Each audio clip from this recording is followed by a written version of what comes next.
Very good evening to all my dear students. Today we will be continuing with the question answers of the Lost Spring.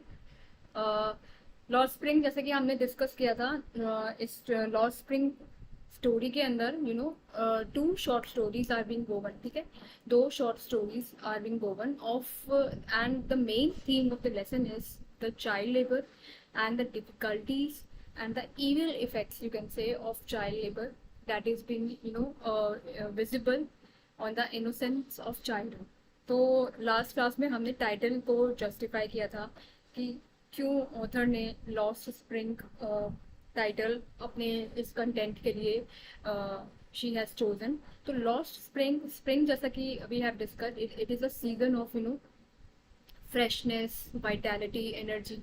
मतलब जितना भी कुछ life में positive है ये उसका सीजन होता है. फाइन. तो the thing is, and when she has connected it with the word lost means he forgotten. ठीक है, खो गया.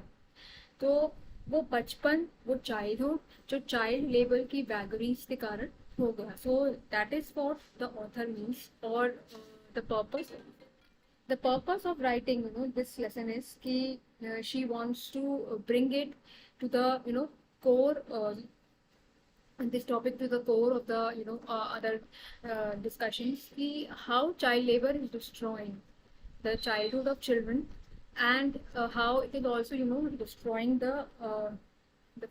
how it is also destroying the future of our nation. Fine. So now let us we have discussed the story. What we have gathered in the first story. The first story is about a boy called Sahib. Okay, उसका नाम साहिब है, लेकिन he has not got anything till now in his childhood that can make him worthy of his name. उसका name का मतलब है the Lord of the universe. ठीक है, लेकिन जो एग्जैक्टली में the kind of life that he is being forced to live is exactly the opposite. Okay, so that is exactly the opposite. So और मैंने उसमें एक जो इम्पोर्टेंट फिगर ऑफ स्पीच आया था और उसके थ्रू जो ऑथर हमारा ध्यान उस चीज़ पर फोकस करना चाहती, दैट वाज कि garbage. Okay, garbage is gold. तो you can get a question on this statement कि आपको स्टेटमेंट को एक्सप्लेन करना है. तो it is an example of hyperbole. That means कि what is being presented okay is not exactly, it is rather something different. कि यहाँ पर गोल्ड सिग्निफाई नहीं कर रहा है जो एक्चुअल गोल्ड है. रादर गोल्ड के दो मीनिंग्स हैं. ठीक है, एक तो पेरेंट्स के लिए मीनिंग अलग है. For parents gold means survival. Gold parents के लिए गार्बेज क्या है, इज इक्वल टू सर्वाइवल. मतलब that is required for their survival. Okay, so that is for the parents and the second is for children. और बच्चों के लिए gold का मतलब क्या है, that they are lucky enough या फिर they are fortunate enough to get some utilities items like, या फिर उनको कुछ मनी मिल गया है उस गार्बेज के. So that was the story of Sahib, and in the end the author shows कि he has joined a tea owner store. लेकिन वहाँ पर वो happy नहीं है. Why? Because number one, again he is into the vagaries of child labor, and number two, now he is not his own master. Now he is rather a an employee to somebody else, and he has to do all the course as decided by that person. So these are a few questions that I have marked down based on both the stories. First, these ones are related to the first story that we have done about Sahib. For children, garbage has a meaning different from what it means to their parents. So this was a line that is taken from the text, और ये हमने lesson में अभी पढ़ा भी था. तो garbage के जो गार्बेज और गोल्ड है उसके जो दो अलग अलग मीनिंग्स हैं वो आपको स्पेसिफाई करने होंगे. ठीक है. Small children surround heaps of garbage. They expect to get some coins, notes, or valuable things in it. Sometimes they can find a rupee also. This gives the hope of finding more. They search it excitedly.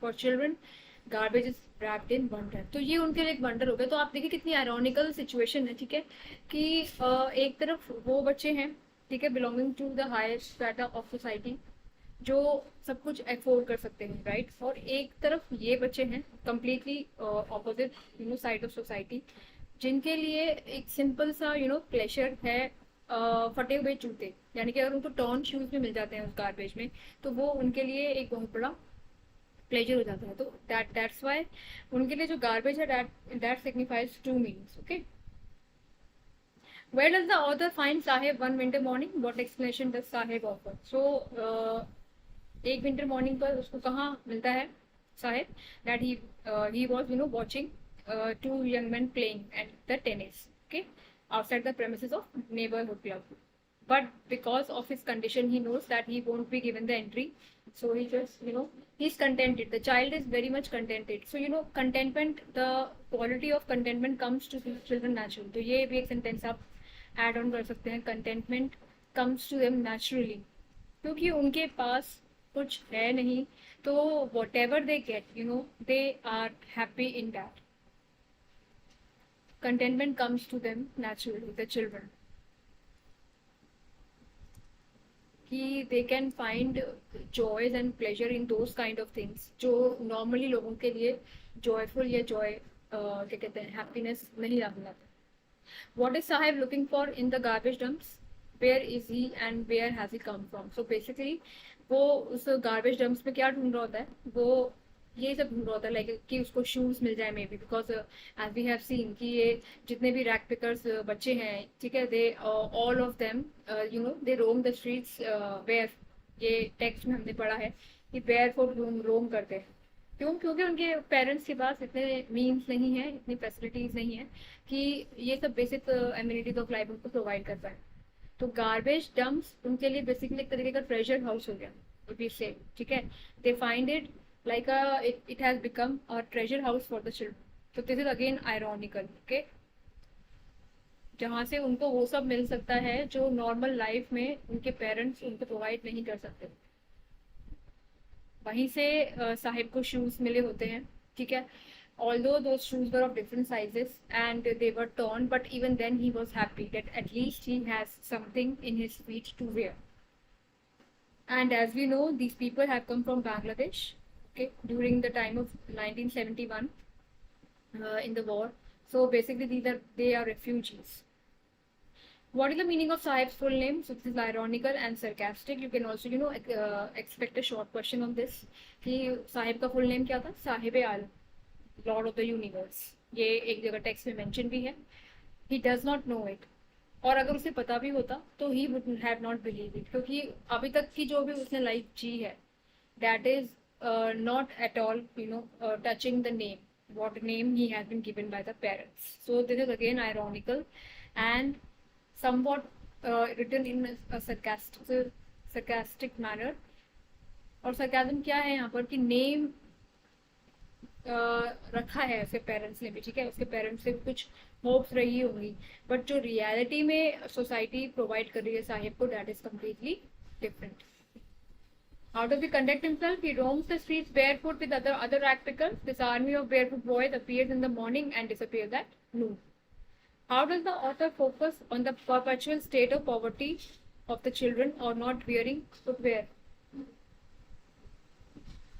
तो author इसमें कैसे बोलता है, मतलब author का क्या मतलब है कि how does the author focus on the perpetual state of poverty, कि पॉवर्टी, उस पॉवर्टी फीलिंग को प्रॉपरली प्रेजेंट करने के लिए वो ऑथर ने कैसे रीडर्स का फोकस शिफ्ट करना चाहा है उसमें, कि some of them do not have chappals, others want to wear shoes. और जब ऑथर उनसे पूछती है कि why you are not wearing shoes, तो they are giving different reasons, ठीक है. सम आर सेइंग कि ये एक ट्रेडिशन है बेयरफुट रहने का, some are saying that due to lack of money, जो एक्चुअल रीजन दे रहे हैं. But the author knows that deep down inside this thing every one of them wants footwear, okay. It's a very obvious thing. Nobody would like to roam on the streets barefoot. नंगे पाँव कोई भी नहीं चलना चाहता, और specially बच्चे, ठीक है.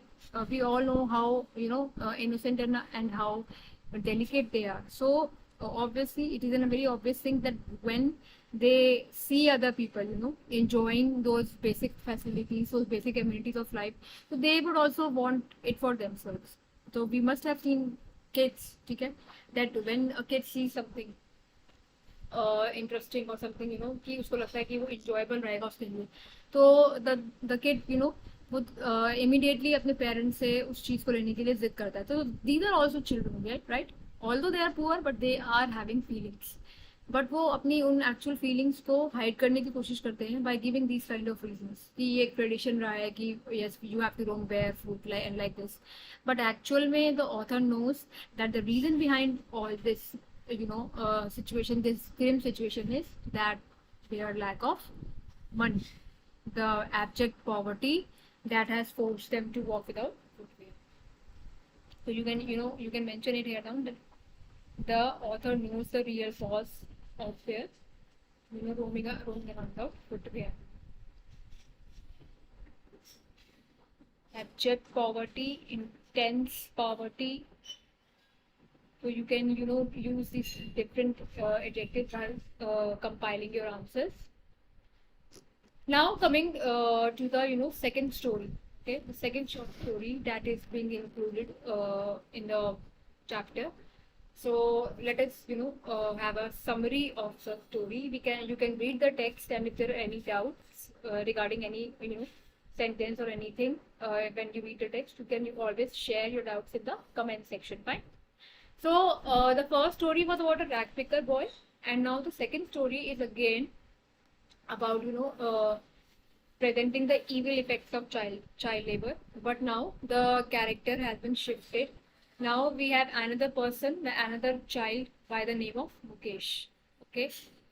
Earlier जो story थी, that was being set up in Simapuri.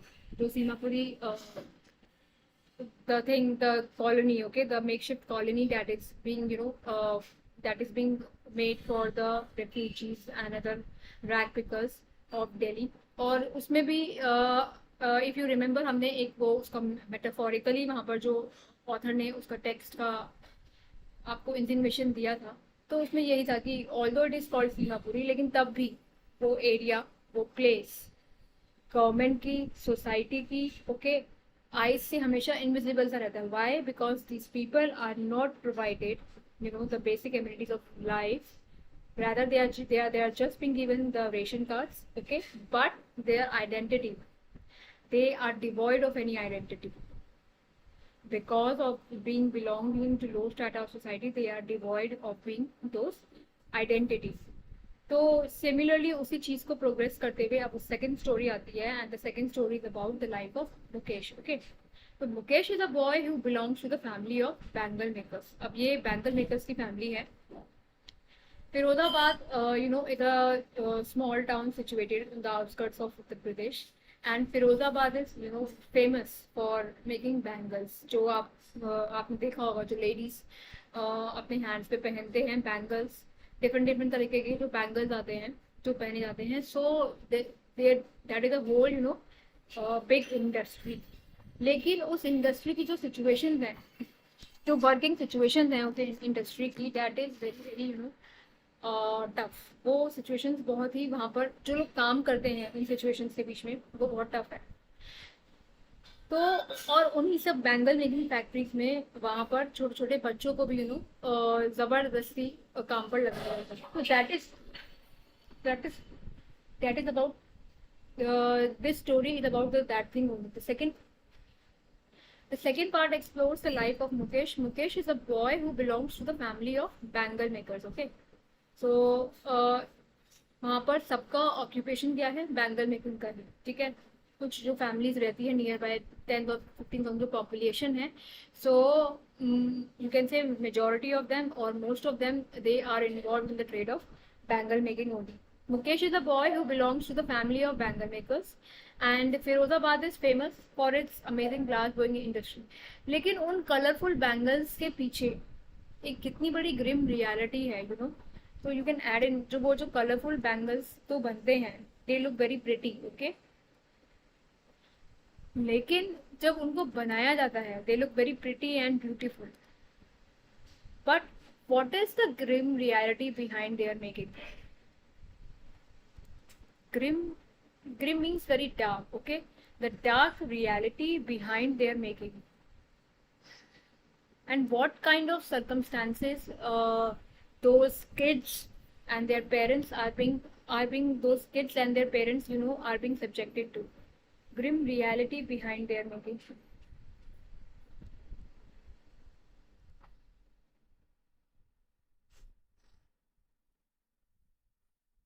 So not only the children, their parents are involved. Their parents are involved in this thing, and they the the author focuses on what kind of work circumstances they are being forced to. They are being forced to work long hours. वो जो वहाँ पे dark furnaces होते हैं, furnaces मतलब एकदम अंधेरे में, और उसमें वो काम किया जाता है, आग से तपाया जाता है, सारी मशीनरी होती है. तो it is a very dark environment, okay, very dark with no lights, no proper lights. And children in the employees including little children, मतलब वहाँ पर ऐसा नहीं है कि below 18 you are not going to work in that. No, small kids, यानी कि वो generation to generation again they are following that procedure only. तो अगर उस एक पर्टिकुलर फैमिली पेरेंट्स इन्वॉल्व है बैंगल मेकिंग में और उनके किड्स हैं, तो वो अपने किड्स को भी उस बैंगल मेकिंग फैक्ट्री में ले जाते हैं फॉर हेल्प. और वो छोटे छोटे बच्चे दिन के 15 घंटे 17 घंटे वहाँ पर काम करते हैं in very dark and grim reality. So this is a reality. अगर आप और डिटेल में इस पर रिसर्च करेंगे तो आपको और बहुत ही डार्क और ग्रिम पिक्चर्स मिलेंगी इस पर्टिकुलर ट्रेड की, कि वहाँ पर किस तरीके से काम होता है. And the working atmosphere is very terribly bad. It is not good at all for the kids and not for their parents, but they are forced to work, and that too for very little amount of money. ऐसा नहीं है कि they the employers and the factory owners, they are giving the proper amount for their hard work. इतना करने पर भी they are earning very less. मतलब इतना भी नहीं वो कमा पाते कि at least they can provide their families with 2 meals of food. The living condition as well as the working condition are horrendous. So horrendous is again terrible, extremely terrible. कि आप उसमें अपना survive करना, that is very difficult. These people are in need, तो उनके need का basically exploitation किया जाता है. It is an exploitation of their childhood and of their rights, and a very terrible exploitation. वहाँ पर वो इतने छोटे छोटे वो सेल्स होते हैं, तो तब कमरे भी आप उनको नहीं कह सकते, डंजन्स होते हैं बेसिकली. और अंधेरे में they have to work in hot furnaces. Furnaces वही होती हैं, उसको basically there is a fire और तपाया जाता है, ग्लास को मोल्ड किया जाता है. And apart from that thing, it is very destructive for their health also. They can go blind क्योंकि वो normally इतने long duration hours में उनको काम करना पड़ता है. तो generally, and this happens, okay, many of the children become blind when they enter adult. तो वो that furthermore these children have to deal with the pressure of debt. क्योंकि उतने पैसे ही नहीं मिलते. सो वो it is all a vicious circle, एक vicious circle है मनी लेंडर्स का, फैक्ट्री ओनर्स का. क्योंकि वहां पर they don't give that much of money, fine, they don't give that much of money, and money less रहता है उसमें, तो वो विशियस सर्कल चलता रहता है. उतने पैसे प्रोवाइड नहीं होते, तो फिर वो लोन लेते हैं, फिर वो उस लोन को रीपे नहीं कर पाते, and then they again have to work there. और फिर वो खुद काम करते हैं, देन उनकी जो नेक्स्ट जनरेशन वो आती है, फिर जनरेशन टू जनरेशन की साइकिल चलता रहता है. So it is all a vicious circle from which becomes extremely difficult for a child to break through and dream something good for himself. और सब कुछ everybody is involve, policeman, bureaucrats, politicians, all are involve in this thing. सबका अपना अपना एक stake होता है इसमें, ठीक है. The women in the household considered it to be their destiny or fate. Women को हमेशा ही obviously they are kept at the periphery, and उनको वो अपने समझते हैं कि it is their fate, they have to accept that. और वो इसलिए अपने घर के कामों में और बाकी चीज़ों में वो involved रहते हैं. There is something different about Mukesh. He is not like the rest of the folk there. This is because Mukesh has big dreams. तो ये जो स्टोरी है मुकेश की, वो एक बच्चे की जो वो रहता है, ठीक है, उसके घर में भी सब यही काम करते हैं बैंगल मेकिंग का. लेकिन वो बच्चा और अपनी बाकी फैमिली से डिफरेंट है. कैसे? क्योंकि उसकी ड्रीम्स है. और उसकी क्या ड्रीम है? He become a motor mechanic in future. अब नॉर्मली अगर ये देखा जाए तो इस तरीके की ड्रीम नॉर्मल आजकल के बच्चों की नहीं होगी, राइट? मोटर मैकेनिक बहुत ही हाई पेइंग प्रोफेशन नहीं है, फाइन। लेकिन मुकेश को मोटर मैकेनिक बनना है, तो अब इसमें भी आयरनी देखिए, you see the irony that a child is dreaming, but because of the limited resources and and the limited exposure with the environment, मतलब उस बच्चे ने अभी तक कुछ देखा ही नहीं है, ठीक है? He has not seen the outside world, कि अब बाहर क्या होता है और किस किस तरीके के प्रोफेशन हो सकते हैं, उसे वो सारी चॉइसेस पता ही नहीं है, because he has never been seen those things. What he has seen only the cars on the road. So that's why he want to become a motor mechanic in future, just to break away from the drudgery of bangle making profession. The garage is far away from where he lives, but he has a determination to walk. So he has dreams, but even his dreams are limited, okay? Because of dreams are there, no doubt. लेकिन again आप इसमें भी you can get a question कि जो motor mechanic author ने जो बोला है कि why the child wants to become motor mechanic, तब वो बच्चा आंसर करता है because I have seen the cars. मतलब ये टेक्स्ट में जब आप पढ़ेंगे तो आपको ये प्रॉपर लाइंस आएंगी उसमें. तो because he has seen only the cars running on the road, उसके अलावा आउटसाइड वर्ल्ड से उसका कोई कॉन्टैक्ट ही नहीं रहा है, ठीक है? तो the kind of exposure with the outside world is limited. That's why उसने जो देखा उसने उसी के बेसिस पर अपना ड्रीम सेट कर लिया. Exposure with the outside world is limited.